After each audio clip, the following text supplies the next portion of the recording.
后来继续来看新竹县的竹北有一间托婴中心，互家长来指控，甲这后生送去托育，转来的时阵，竟然规身躯拢是伤。深开始，老师讲是囡仔白白的去弄着，尾啊调监视器才发现，这老师毋那甲囡仔绑伫个竹椅仔顶，嘛袂互囡仔啉茶水，记载囡仔伫遐大声吵闹、大声吼。托婴中心承认有疏失，已经诛遣迄两个当事人员，社会处嘛介入调查，要当来处罚。红衣仔身躯顶拢是咬痕甲乌青，家长控诉将囡仔送来托婴中心，说规身躯伤。严格老师讲，这是囡仔家己咧白的时阵去弄到的。家长都开始相信老师，一直到后生身躯顶出现手指头仔形的伤痕，代志才来戳破。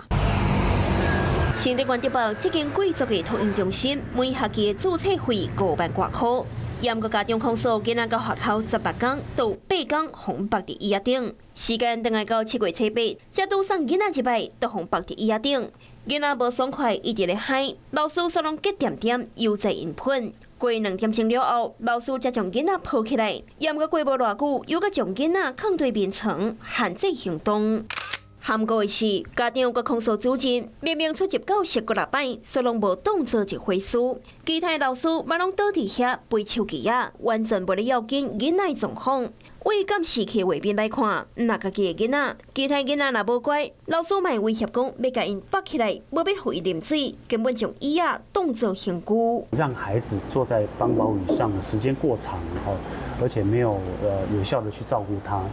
那所以呢，我们也发现到说，在这个保育当中，我们有很多项目的确是没有做好保育的这个品质托育人员将处以新台币6万元以上罚款，并公布姓名，并不得再任托育人员。